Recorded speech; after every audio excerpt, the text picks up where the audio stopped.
The envelope was cream-colored with gold trim, heavy in Elise Monroe's hands like a weight she hadn't realized she was still carrying.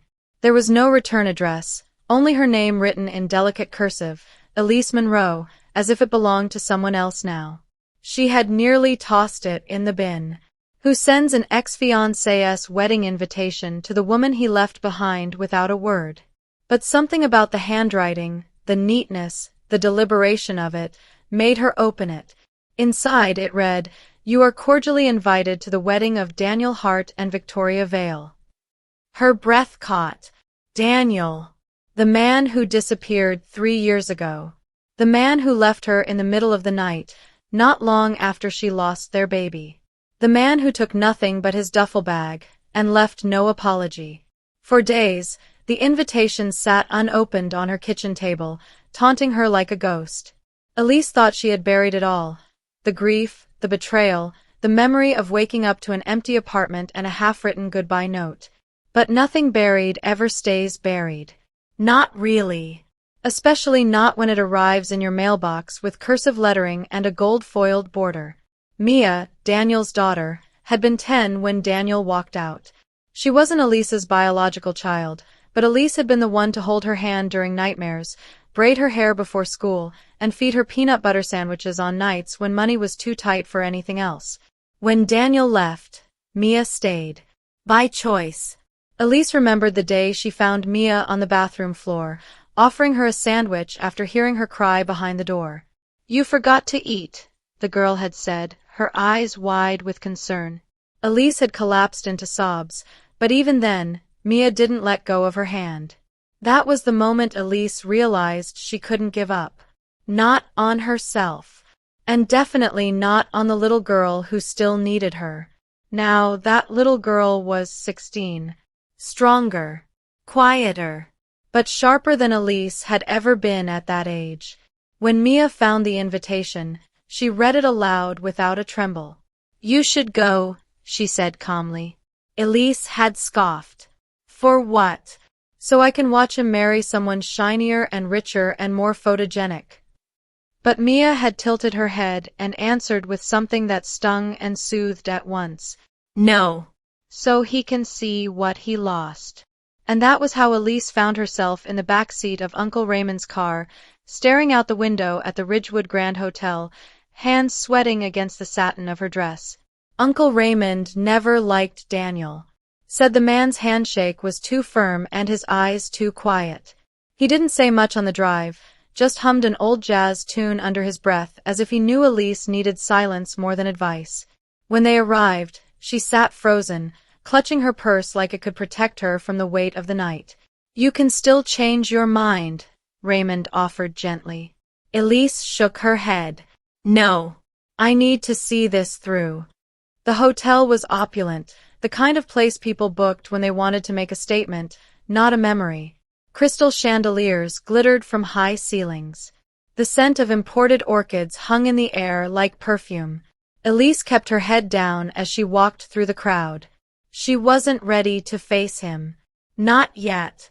Not when the memory of that night, of silence and shadows and the slammed apartment door, still sat heavy on her chest. She found a seat near the back. A corner, half hidden by a column. Safe. Raymond joined her shortly after, giving her a small nod, the kind that said, "You're doing great even if it hurts." Elise tried to breathe. Tried to focus on the music, the hum of conversation. Then she saw Daniel. He looked the same. Tall. Broad-shouldered.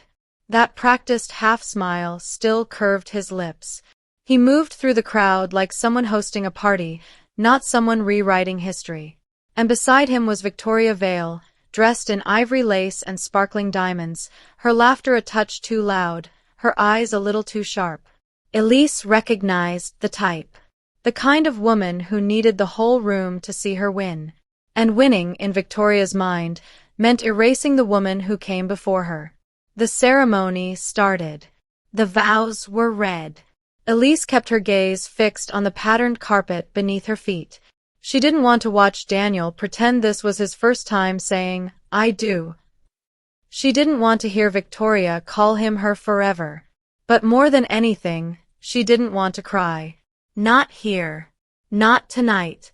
So she focused on breathing, on surviving, on reminding herself that she wasn't the same woman he had left behind. Somewhere in the crowd, Mia was working her shift as part of the catering team. She'd insisted it was just coincidence, just a gig.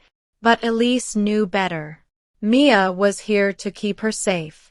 And that thought alone was enough to keep her spine straight. Then came the toasts. The best man spoke first. Then the maid of honor. Then a cousin with too many drinks in his hand. Laughter rose. Glasses clinked. Elise sipped her water and tried to stay invisible. But then Victoria stood. She held her champagne high, her smile gleaming under the chandeliers. And then, without hesitation, she said it. When I met Daniel, he was a good man, but he was damaged. Hurt by a woman who didn't know how to love him the right way. A woman who nearly broke him. The room chuckled. A few people toasted. Elisa's stomach turned. She almost ruined him, Victoria continued, her voice light as sugar. But I saved him. I healed him. And now he's finally where he belongs. The laughter that followed wasn't cruel. It was casual. Worse, it was comfortable. As if mocking Elisa's pain was just another form of entertainment. Elise didn't move. Didn't blink. But inside, something cracked. Something old and deep and sacred. She clenched her fists beneath the table. Not because she wanted to fight, but because every bone in her body was screaming. And then, in the blur of laughter and clinking glasses, something shifted. A waitress had stopped walking. She stood frozen in the middle of the room, cap in hand, eyes locked on Victoria. It was Mia. And the truth was about to erupt into the most unexpected mic drop the ballroom had ever seen. The moment Mia stepped forward, silence didn't fall, it shattered. Dishes paused mid-clink. Conversations hung unfinished in the air. The only sound that dared to exist was the slow, deliberate click of her black shoes against the marble floor as she approached the head table. Her cap was off now, revealing her long chestnut hair pulled into a careful braid. Her eyes weren't filled with tears or nerves.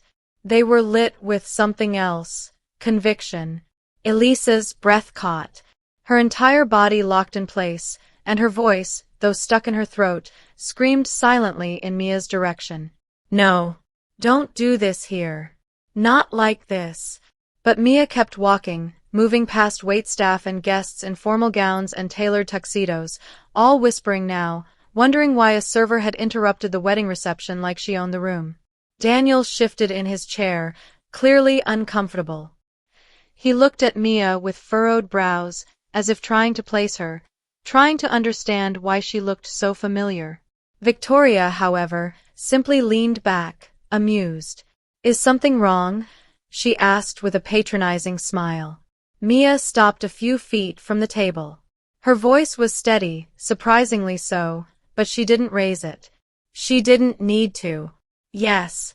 Something's wrong, she said. You just lied.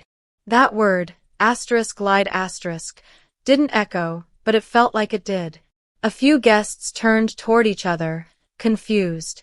Victoria arched an eyebrow and offered a half-laugh. Excuse me. Mia nodded. You said you saved him, that you healed him, but you forgot something. She turned then, not toward Victoria, but toward Daniel. You forgot to tell them that you left behind a daughter. A wave of stunned gasps rippled across the room. I'm Mia, she continued. Daniel's daughter. He left me. And the woman he left behind? She didn't break him. She raised me. She paid for my school lunches when the lights in our apartment were shut off. She walked 3 miles in the snow because we couldn't afford a car. She didn't ruin anyone. She built me. Daniel stood up then. That's enough. But Mia didn't flinch. No, you don't get to say when enough is enough. Not after disappearing. Not after telling everyone I was someone else's problem. You don't get to pretend I don't exist. Victoria's expression had soured now, her lips tightening. Is this some kind of stunt? Mia's voice grew louder. The only stunt is the lie you just toasted to. I was 8 when you vanished, Daniel. Do you know what I cried for? Not toys. Not food. I cried because I thought I did something wrong to make my dad stop loving me. Someone in the back of the ballroom was already pulling out a phone. Whispers were turning to murmurs. Elise could barely breathe. Uncle Raymond leaned forward beside her and whispered, "She's braver than most grown men I know." Mia pulled a folded paper from her apron. "This is the last birthday card he ever gave me. No signature. No return address. Just a $5 bill and the words, 'Be good.'" She tossed it on the table in front of Daniel. "And this," she said, "is a picture I drew for him a year after he left. I was hoping he'd come back. I drew him standing beside me at my school recital. He never did. But Elise did. Every time. Even when she had to work double shifts. Even when she was too tired to eat." Victoria stood now. "You're ruining my wedding." Mia looked her dead in the eye. "You ruined it the moment you built it on a lie." A gasp followed. One of Victoria's bridesmaids took a quiet step back. Elise wanted to stand, to run, to scream. But she stayed in her seat, hand over her chest, watching her daughter, her daughter, speak truth into a room full of polished shadows. Mia turned to the guests now, addressing them all. "I'm not here for sympathy. I'm here because someone needed to say it. You don't get to erase people like they never mattered. You don't get to paint a villain just because you couldn't handle the truth." And with that, she turned and walked away. No applause. No music. Just stunned silence. Elise stood up, her eyes misted over. Mia walked straight into her arms. And in that moment, under a ceiling of chandeliers and a crowd full of stunned silence, one thing was suddenly clear. The wedding was over. The truth had taken center stage. The ballroom felt colder now, as if the chandeliers had dimmed just enough to let the weight of Mia's words settle like snow over the entire room. People remained seated, their forks abandoned, their champagne forgotten. The band at the corner of the room held their instruments in awkward silence, unsure whether to play on or quietly pack up. Elise guided Mia out of the center aisle, her arm wrapped tightly around the girl's shoulders, heart pounding louder than the murmurs that now filled the hall. She didn't say a word. There was nothing to say that could capture what Mia had just done. She had walked into the heart of her own abandonment and set it on fire with truth. Daniel hadn't moved. He stood stiffly near the sweetheart table, his jaw locked and fists clenched. But it wasn't anger on his face, it was panic. The kind of panic that comes when a mask cracks in front of too many eyes. Victoria, however, was seething. "She's not even his real daughter," Victoria hissed to her maid of honor, loud enough for several guests to hear. "She's just some girl he picked up along the way. This is what happens when you bring charity cases into your love life."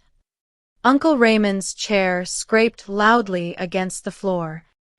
He stood, walked past stunned tables, and approached Victoria with the calm of a man who had buried his fury under years of manners. "That girl has more grace in one sentence than you've shown all night," he said quietly, but not softly. "And if you think love is a charity case, then I sincerely pity the man you just married." Victoria scoffed, but the moment had already begun to tilt against her. Guests were whispering, some already grabbing their coats, others checking their phones.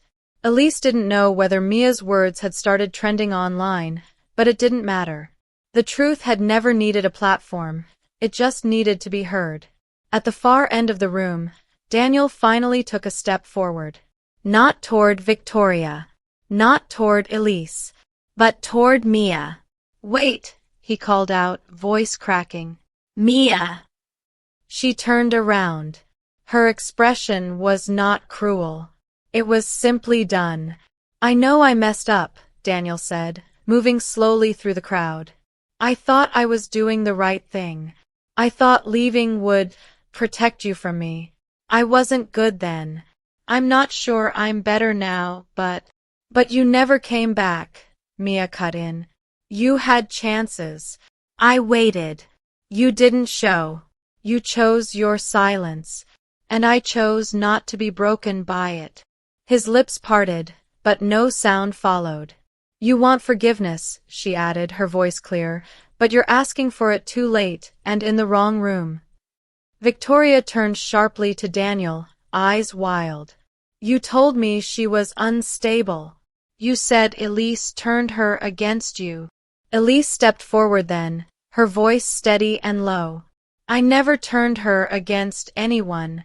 You did that yourself, by walking out and pretending it didn't matter. For the first time since the reception began, Daniel looked like he wanted to run. But Elise didn't let her voice tremble. Do you know what it's like to watch a child cry every time the doorbell rings? Hoping it's the father who forgot her? I didn't speak badly about you, Daniel. I spoke honestly. You just never stayed long enough to listen. A hush followed, so dense it felt almost holy. Victoria scoffed. You're all pathetic. Elise locked eyes with her. No, just honest.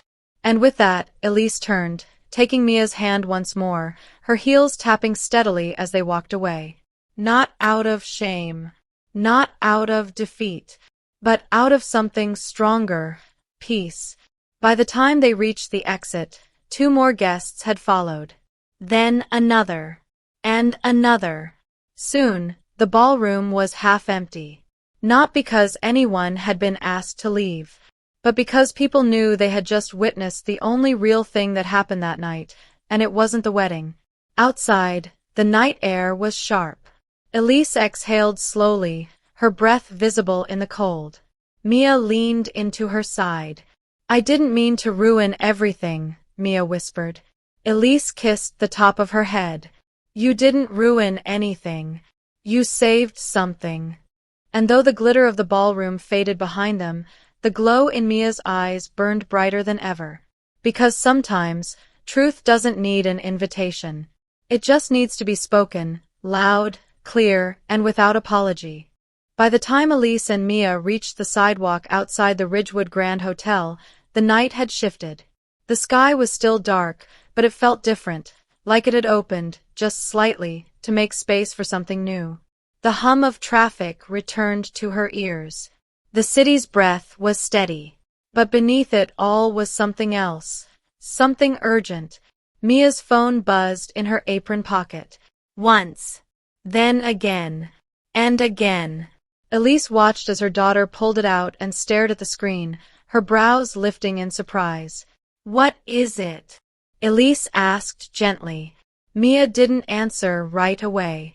She was scrolling, tapping, blinking in disbelief. Then she held the phone out for Elise to see. A video. Grainy, slightly shaky, but clear enough. It showed Mia standing before the wedding guests, speaking her truth with quiet fire. It had already been uploaded by a guest, and it was spreading fast. 12,000 views. Comments piling up. Hearts. Shares. Shocked faces. Applause emojis. Asterisk asterisk. Elise stared at it, stunned. They're calling me brave, Mia murmured. They're saying they wish someone had stood up for them like that. That they wish their moms were like you. Elise blinked back tears, but this time they weren't the kind that came from loss. They came from awe. Gratitude. She pulled Mia into a hug again, tighter than before. You didn't just speak for yourself, she said. You spoke for everyone who was left behind. They stood like that for a long moment, a mother and daughter in borrowed coats under a street lamp, while the internet did what it does best, spread stories that needed to be heard. Inside the hotel, the situation was unraveling. Daniel had locked himself in one of the coat rooms, a glass of untouched whiskey sweating in his hand. He had gone completely silent after Elise and Mia left. His new bride, however, had not. Victoria was raging. She called the catering company, demanded they fire Mia, threatened to sue for defamation. But the company owner, who had watched the entire scene from a table near the back, calmly replied, "You humiliated a guest." She defended herself. "We're not firing anyone." Guests had started leaving in droves. The band packed up early. The cake was wheeled back to the kitchen untouched. No one took photos in the booth anymore. No one wanted to dance. The wedding wasn't over because someone interrupted it. It was over because someone exposed it. Back outside, Elise's phone buzzed now. A text. From a number she hadn't seen in years. Daniel asterisk. Asterisk, I was wrong. I'm sorry. Please let me explain. Asterisk. She stared at it. Her thumb hovered over the screen. But she didn't respond. Not because she was angry, but because she no longer needed to understand why he left. Some truths don't require answers. Some stories find their ending the moment you stop chasing apologies. Just then, Uncle Raymond pulled up in his old Lincoln sedan. The engine gave a little groan as he parked. He stepped out with a grin. "Looked like a storm in there," he said, holding open the back door for them. Elise smiled. "It was. But we brought our own thunder." Mia giggled. It was the first laugh Elise had heard from her in days, the kind that sounded free. As they drove home, the city lights blurred into streaks of gold. Mia leaned her head against the window. Elise leaned back in her seat, her phone still glowing with notifications she hadn't read. And as the car rolled down the avenue, neither of them looked back. Because sometimes the real celebration doesn't happen in ballrooms or under crystal chandeliers. Sometimes it happens in a quiet car, between two people who survived the silence and finally chose to speak. And sometimes, going to the wrong wedding leads you exactly where you were meant to be. The next morning arrived with a kind of quiet that Elise hadn't felt in years. Not silence born from emptiness, but peace. A calm that had been hard-earned, wrapped in truth and carried home in the arms of a daughter who chose her. She sipped her coffee slowly at the kitchen table, watching sunlight creep across the tile floor. The apartment was small but warm. Every framed photo on the wall told a story they had lived through. Mia's science fair ribbon, a drawing of a cat from when she was 6, a note that read, "Mom, you're my home." Mia walked in wearing a hoodie too big for her and hair still messy from sleep. "It's gone viral," she said, sliding her phone across the table. Elise glanced at it. 1.2 million views. The clip of Mia standing at the wedding had spread like wildfire. Commentators were stitching the video, praising her courage.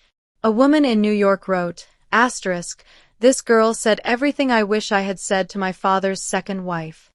Asterisk, a man posted, asterisk, "My mom raised me after my dad left. Today I called her and told her she's my hero. Because of this video." Asterisk. Elise smiled, but didn't reach for the phone again. "People are listening now," she said. Mia nodded, then sat across from her. "I've been thinking, maybe I don't want to hide anymore. From what happened. From who he is. Maybe I want to tell the full story. Start a blog. Or a podcast." "You should," Elise said softly. "Your voice matters." Later that afternoon, someone knocked on the door.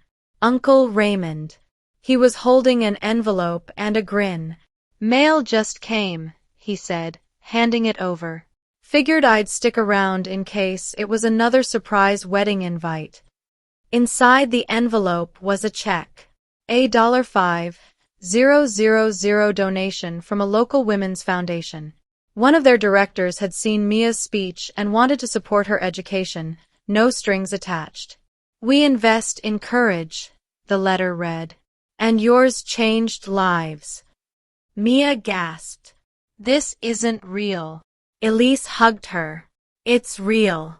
And it's just the beginning. That night, as the city buzzed quietly outside their window, Elise opened her email. A journalist had written to request an interview. We want to hear from the woman behind the girl who stood up, the message read. But Elise hesitated. She had never wanted attention. Fame had no appeal. What mattered was what came next, who they became now that the silence was gone. So she clicked reply and wrote, I'll talk, but only if my daughter speaks with me. Because she's the story. I'm just the page that held it together. Down the hallway, Mia was already scribbling in a notebook, planning, dreaming, using her voice for others who hadn't yet found theirs. Meanwhile, in a luxury apartment uptown, Victoria's PR team was trying desperately to bury the headlines. Daniel's family had gone quiet. His business partners weren't returning calls. The wedding video was overshadowed now, not by joy, but by truth. And the woman they once tried to erase? She had become unforgettable. Because the loudest legacy isn't built from wealth or vows or polished speeches. It's built from love that stays, from truths that survive the silence, and from daughters brave enough to say, This is my mother, and she matters. And in the end, that was the only kind of wedding story worth remembering.